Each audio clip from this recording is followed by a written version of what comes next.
Mari kita berdoa. Bapa surgawi, kami bersyukur kepada Dikau untuk anugerah Tuhan yang senantiasa memelihara hidup kami. Hari ini kami ingin mendengarkan firman Tuhan dalam ibadah pagi ini.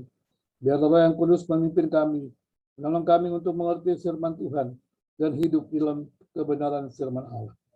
Dimuliakanlah Tuhan dalam kehidupan kami. Dalam nama Yesus kami sudah berdoa dan bersyukur. Amin.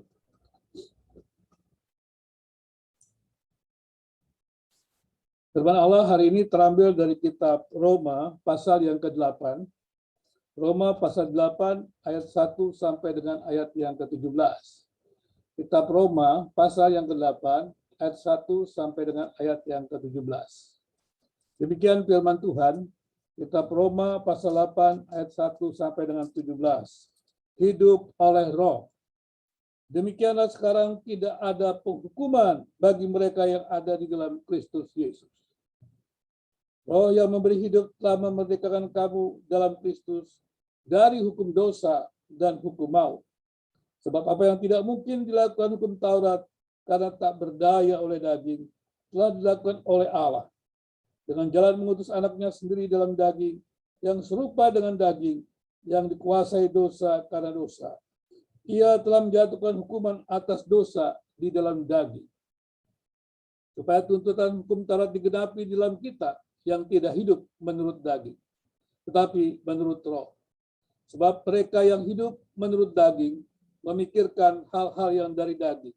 Mereka yang hidup menurut Roh memikirkan hal-hal yang dari Roh. Karena keinginan daging adalah maut, tetapi keinginan Roh adalah hidup dan damai sejahtera. Sebab keinginan daging adalah perseteruan terhadap Allah, karena ia tidak takluk kepada hukum Allah. Hal ini memang tidak mungkin baginya. Mereka yang hidup dalam daging tidak mungkin berkenan kepada Allah, tetapi kamu tidak hidup dalam daging, melainkan dalam Roh. Jika memang Roh Allah diam di dalam kamu.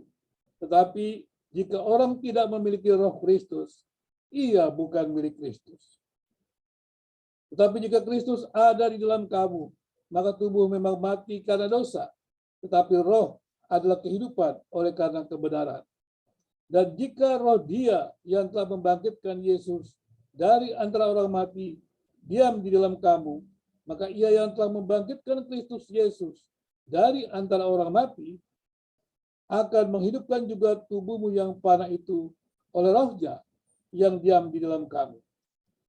Jadi, saudara-saudara, kita adalah orang berhutang, tetapi bukan kepada daging, supaya hidup menurut daging. Sebab jika kamu hidup menurut daging, kamu akan mati. Tetapi jika oleh Roh kamu mematikan perbuatan-perbuatan tubuhmu, kamu akan hidup. Sebab orang yang dipimpin Roh Allah adalah anak Allah. Sebab kamu tidak menerima roh perbudakan yang membuat kamu menjadi takut lagi. Tetapi kamu telah menerima Roh yang menjadikan kamu anak Allah. Oleh Roh Kudus itu kita berseru, ya Aba, ya Bapa. Roh itu bersaksi bersama-sama dengan roh kita bahwa kita adalah anak-anak Allah.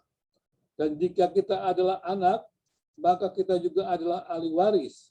Maksudnya, orang-orang yang berhak menerima janji-janji Allah yang akan menerimanya bersama-sama dengan Kristus.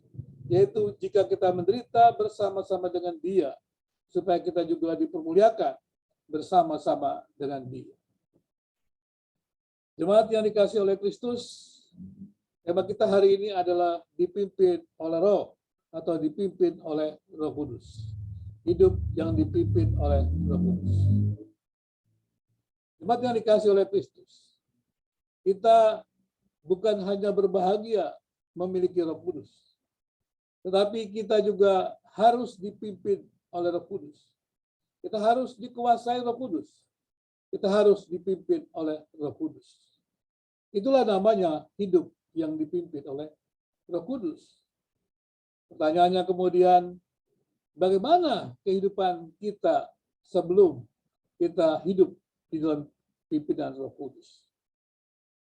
Sudah dijelaskan dalam ayat-ayat sebelumnya, bahwa manusia yang berdosa itu, sejak Adam dan Hawa berdosa, dan semua manusia di dalam Adam akan menerima hukuman karena dosa tersebut. Tapi menariknya kemudian dikatakan Allah dalam rencananya yang digenapi dalam Kristus Yesus telah menebus dosa-dosa kita di kayu salib. Dan demikian pasal 8 ayat 1 dengan 4 sampai 4 menjelaskan. Orang-orang yang dipimpin Roh Kudus itu atau orang-orang yang menerima pengorbanan Kristus di kayu salib itu tidak lagi berada di dalam hukuman. Kita semua yang percaya kepada Yesus, percaya kepada pengorbanan Kristus di kayu salib, kita tidak berada di bawah hukuman. Dan hukum itu tidak bisa menuduh kita bahwa kita adalah orang berdosa, karena Kristus sudah mati menebus kita. Dan kita tidak lagi terus hidup dikalahkan atau hidup menjadi budak dosa, tetapi kita merdeka di dalam Kristus. Itulah dikatakan oleh Alkitab. Demikianlah sekarang tidak ada penghukuman bagi mereka yang ada di dalam Kristus Yesus. Orang-orang yang berada di dalam Kristus merespon panggilan Allah, yaitu menerima, percaya kepada pengorbanan Kristus di kayu salib, tidak berada di dalam hukuman. Tetapi dikatakan di sini bahwa mereka atau dosa-dosa mereka sudah ditanggung. Mereka dimerdekakan di dalam Kristus. Kita tidak di bawah hukuman, kita tidak di bawah tidak dituduh hukum, tetapi kita dimerdekakan. Kita tidak dikalahkan, kita tidak menjadi budak atau budak dosa, tetapi kita dimerdekakan oleh Kristus. Inilah sebuah kehidupan yang sebenarnya merupakan sesuatu yang membahagiakan. Kita tidak lagi terus menjadi budak dosa, tetapi menjadi budak Allah atau disebut orang merdeka. Kemudian pertanyaan selanjutnya adalah apa perbedaannya ketika kita berada menjadi orang yang tidak diselamatkan dengan orang yang berada dalam keselamatan.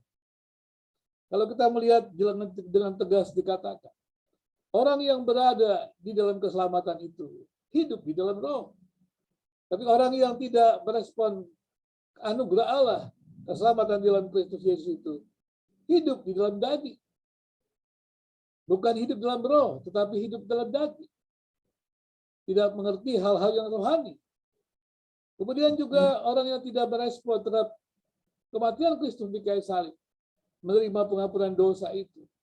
Sebenarnya dia belum dicelikan matanya oleh Roh Kudus. Belum memiliki kehidupan rohani.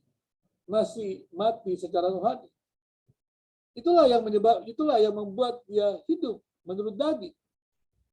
Dan kemudian orang-orang yang tidak hidup di dalam roh itu, tidak menerima pengampunan dosa itu, hidup dalam permusuhan dengan Allah. Senantiasa dia berlawan tentang kebenaran. Dan hukum itu menuduh dia. Karena terus dituduh oleh hukum kebenaran tersebut, maka dia tidak hidup damai dengan Allah. Selalu menjadi musuh Allah. Menjadi musuh kebenaran. Itulah orang yang tidak hidup dalam keselamatan. Tetapi kalau kita mengatakan kita hidup di dalam keselamatan, maka kita hidup berdamai dengan Allah. Bukan bermusuhan dengan Allah, hidup berdamai dengan Allah. Karena tadi saya katakan hukum itu tidak menuduh kita. Kita tidak dihakimi oleh hukum itu. Karena dosa-dosa kita sudah ditebus oleh Kristus. Berarti kita hidup dalam damai dengan Allah. Dan kemudian bagaimana selanjutnya kalau kita hidup dalam damai dengan Allah? Kalau kita hidup dalam damai dengan Allah, berarti kita hidup untuk menyenangkan Allah. Kita dimerdekakan dari dosa untuk hidup menyenangkan Allah. Bukan dimerdekakan dari dosa untuk hidup semau kita. Untuk hidup tetap dikuasai daging. Tetapi untuk hidup memuliakan Allah. Ini menarik sekali. Kalau kita mengatakan atau mengklaim diri kita ini adalah orang yang menerima pengampunan Kristus. Dibenarkan oleh karya Kristus di kayu salib. Pertanyaannya kemudian, apakah memang kita tercelikat kepada hal-hal yang rohani? Apakah kita hidup di dalam kehidupan yang rohani? Apakah kita hidup berdamai dengan Allah? Apakah kita hidup menyenangkan untuk Allah, menyenangkan Allah? Fokusnya kepada Allah. Apa kita masih fokus kepada diri kita sendiri, fokus pada kedagingan, atau fokus pada kehendak Allah? Jadi hidup orang yang diselamatkan itu fokusnya pada kehendak Allah. Karena dia melihat Allah, berarti melihat hal-hal yang rohani. Karena dia juga dihidupkan, menikmati hal-hal yang rohani itu. Menikmati karya Roh Kudus, ya, yang membawa kita hidup bersama dengan Allah, menikmati berkat-berkat Allah. Jadi kita tidak bermusuhan dengan Allah, tetapi merindukan firman Allah. Kita merindukan untuk mengenal Allah, bukan bermusuhan dengan Allah. Dan kita juga, karena kita merindukan Allah, merindukan kebenaran Allah, maka berarti kita juga fokusnya adalah menyenangkan Allah. Jadi hidup kita ini fokusnya adalah Allah, menyenangkan Allah, bukan pada diri kita sendiri. Itulah hidup orang yang diselamatkan. Nah, kemudian pertanyaan selanjutnya adalah, bagaimana pengalaman kita sebagai orang yang diselamatkan? Ada banyak orang mengklaim diri bahwa dia sudah diselamatkan. Jadi pertanyaannya adalah, apakah dia mengerti ada perbedaan ketika dia belum berada dalam keselamatan, setelah berada dalam keselamatan? Kemudian yang kedua adalah, apa dia mengalami pengalaman bersama dengan Allah? Itu pertanyaannya. Jadi dari awal saya katakan, kita jangan hanya berbahagia, atau kita tidak hanya berbahagia bahwa kita memiliki Roh Kudus, tetapi kita harus dimiliki Roh Kudus. Jadi jangan kita memiliki, karena Roh Kudus adalah Allah. Tetapi kita harus dimiliki Roh Kudus. Kita harus dikuasai oleh Roh Kudus. Jadi pengalaman kita adalah ketika kita merespon anugerah Allah itu. Karya Kristus di kayu salib. Yang membuat kita bertobat itu adalah Roh Kudus. Yang melahirbarukan kita itu adalah Roh Kudus. Memang ada berita kebenaran, tapi kebenaran tak terpisah dari Roh Kudus. Jadi kalau Roh Kudus memakai kebenaran itu, melahirbarukan kita, itu adalah karya Roh Kudus semata. Nah, kalau karena kita itu dipertobatkan, mengenal Allah oleh Roh Kudus, maka kita juga harus dikuasai oleh Roh Kudus. Kita wajib untuk hidup dikuasai Roh Kudus. Jadi bukan kita memiliki Roh Kudus. Ya. Dalam arti kata, Roh Kudus harusnya yang memiliki kita. Ya, kita memiliki Roh Kudus dalam arti kata karena kita dibawa oleh Roh Kudus, diadopsi oleh Roh Kudus. Tapi bukan kita mengendalikan Roh Kudus. Tetapi dikatakan kita dikuasai Roh Kudus. Ada banyak orang ingin mengendalikan kuasa Allah. Kita tidak bisa mengendalikan kuasa Allah. Kita yang harus dikuasai kuasa Allah. Kita harus dikuasai Roh Kudus. Jadi kalau kita dikuasai Roh Kudus, maka kita hidup memuliakan Allah. Maka kalau kita tiap-tiap hari berdoa, doa kita adalah kita menyerahkan hidup kita untuk dikuasai Roh Kudus.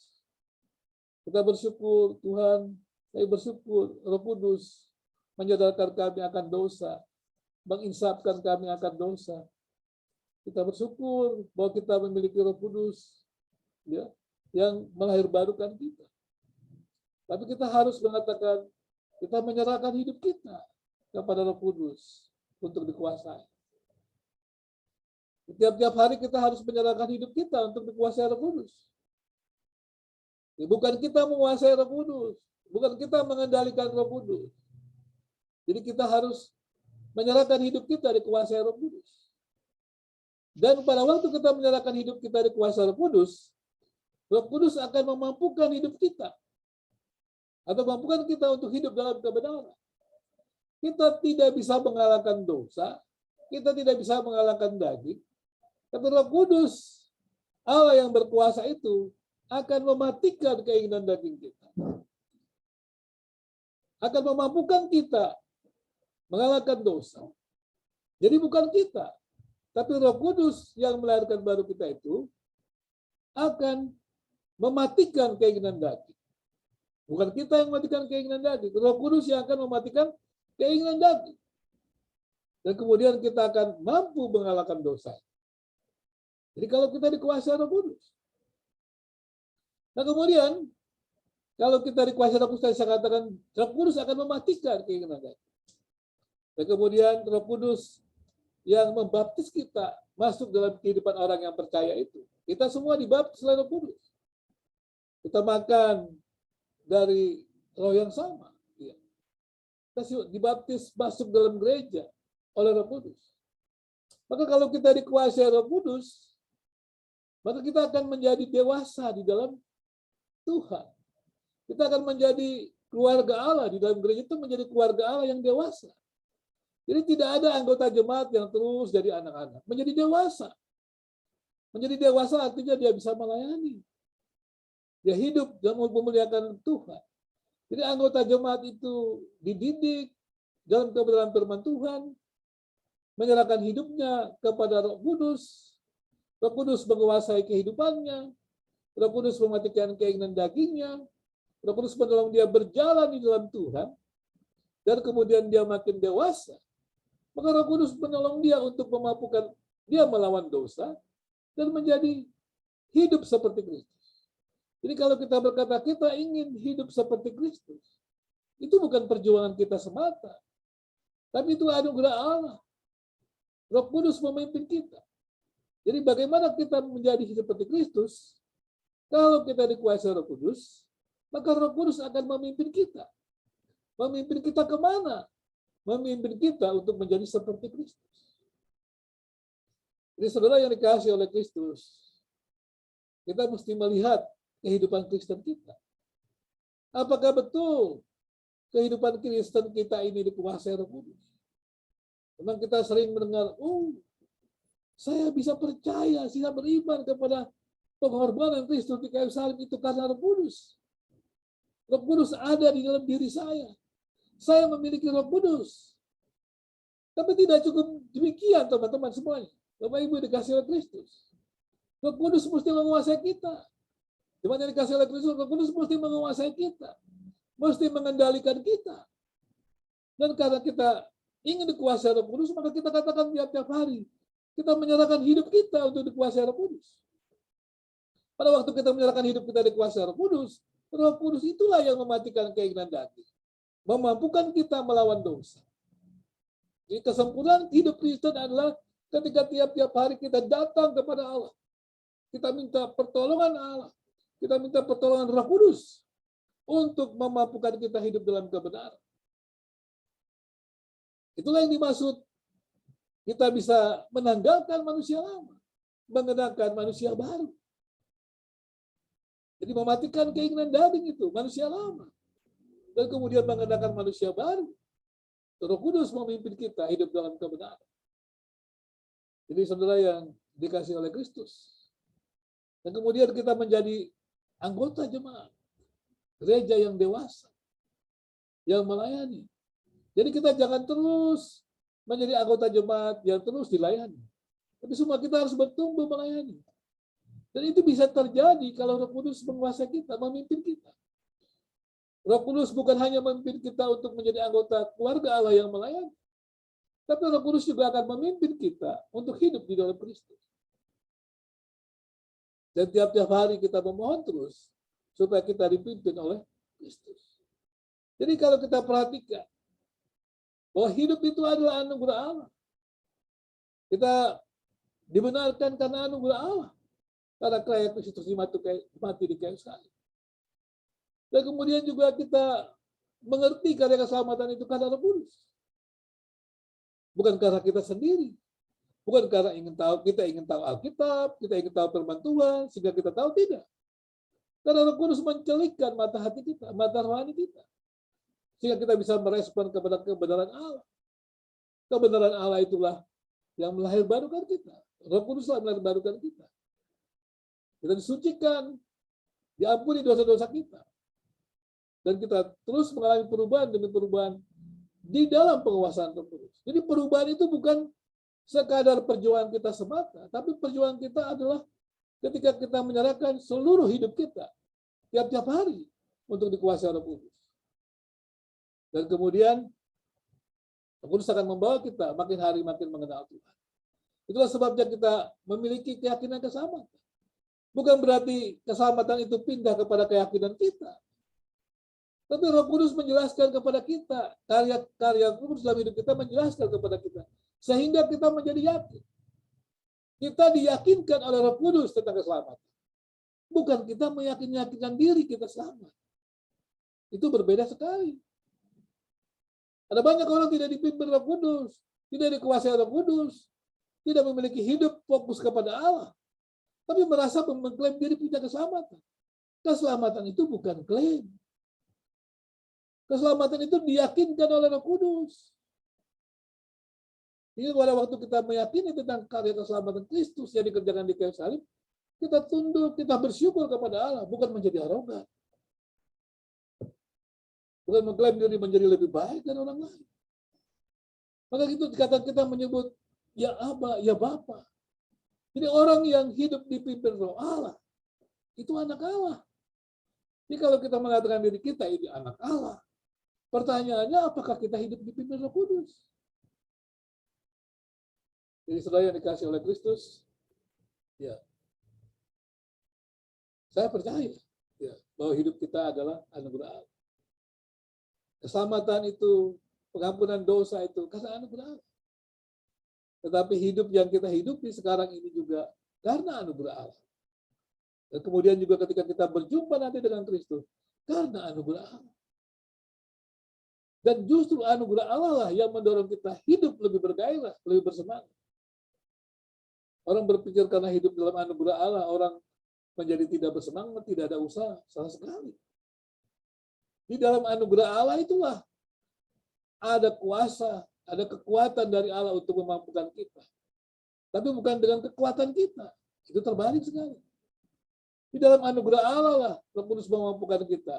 Di dalam anugerah Allah lah Roh Kudus mematikan keinginan daging kita. Jadi kita terus hidup bergairah. Karena itu kita ingin menyerahkan hidup kita tiap-tiap hari kepada Roh Kudus. Bukan hanya kita mengatakan kita memiliki Roh Kudus, karena Roh Kudus diam dalam kita. Tapi kita harus merindukan kita dikuasai Roh Kudus.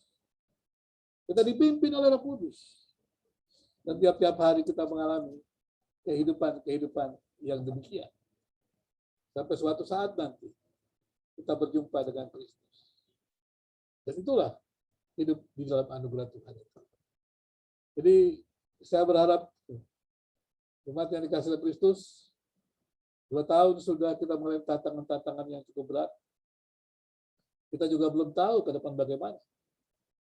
Tapi kita percaya bahwa Roh Kudus yang memimpin kita itu akan terus memelihara kita, menguasai kita, membawa kita kepada kebenaran, membawa kita hidup benar, membawa kita terus menjadi saksi bagi Kristus.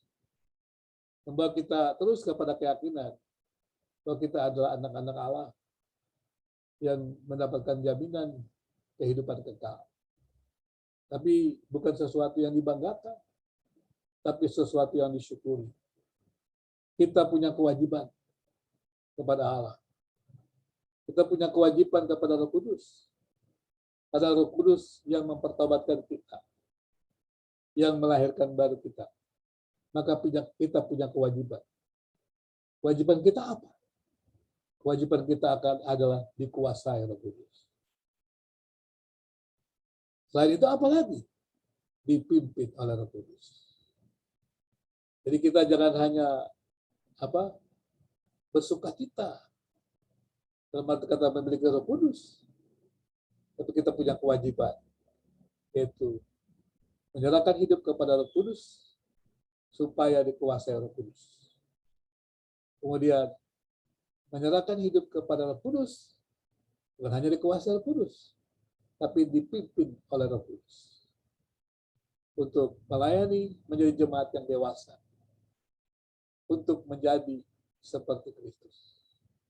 Kita tidak bisa melayani menjadi jemaat yang dewasa tanpa dikuasai dan dipimpin Roh Kudus.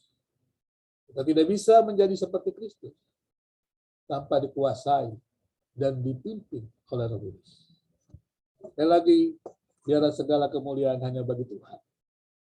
Dan biarlah kita terus melayani Tuhan, bergairah dalam hidup ini. Apapun yang terjadi dalam hidup kita. Ya. Jangan menuntut orang lain untuk jadi saksi. Tapi biarlah kita terus berharap Roh Kudus menolong kita untuk menjadi saksi. Karena orang yang dipimpin Roh Allah, dia adalah anak Allah. Amin. Mari kita berdoa. Kami bersyukur Tuhan pada hari ini kami dapat mendengarkan firman Tuhan. Firman yang ajaib, yang luar biasa itu. Yang mengatakan dengan kami secara tegas bahwa kami adalah manusia berdosa. Tetapi manusia yang sudah dimerdekakan dari dosa. Kami manusia orang yang bebas dari hukuman. Karena Kristus sudah menanggung hukuman dosa kami. Dan kemudian juga Tuhan menolong kami untuk menjalani hidup ini sebagai orang yang diselamatkan. Orang yang hidup secara rohani. Orang yang hidup dalam kebenaran firman Tuhan. Hidup berdamai dengan Allah. Hidup juga memuliakan Allah. Tujuan utamanya adalah memuliakan Allah. Dan kemudian juga biar kami tidak hanya mengatakan berbahagia memiliki Roh Kudus. Tetapi kami tiap-tiap hari terus menyerahkan hidup kami dikuasai oleh Roh Kudus. Dan kemudian juga hanya dikuasai, terus dipimpin oleh Roh Kudus. Untuk melayani Tuhan dalam jemaat. Menjadi jemaat yang dewasa. Untuk melayani terus. Dan juga hidup menjadi seperti Kristus. Tuhan kiranya dimuliakan dalam hidup kami. Dalam jemaat Tuhan. Dalam GP Agustinus. Dalam nama Tuhan Yesus. Kami sudah berdoa dan bersyukur. Amin. Mari jemaat yang dikasihi oleh Kristus, bersama dengan orang percaya di seluruh muka bumi, kita mengucapkan pengakuan iman rasuli kita. Aku percaya kepada Allah, Bapa yang Maha Kuasa, Khalik langit dan bumi, dan kepada Yesus Kristus, anak yang tunggal Tuhan kita, yang dikandung daripada Roh Kudus, lahir dari anak darah Maria, yang menderita sengsara di bawah pemerintahan Pontius Pilatus, disalibkan, mati dan dikuburkan, turun ke dalam kerajaan maut. Pada hari yang ketiga bangkit pula dari antara orang mati, naik ke sorga, duduk di sebelah kanan Allah, Bapa yang Maha Kuasa. Dan dari sana ia akan datang untuk menghakimi orang yang hidup dan yang mati. Percaya kepada Roh Kudus, gereja yang kudus dan am, persekutuan orang kudus, pengampunan dosa, kebangkitan tubuh, dan hidup yang kekal. Amin.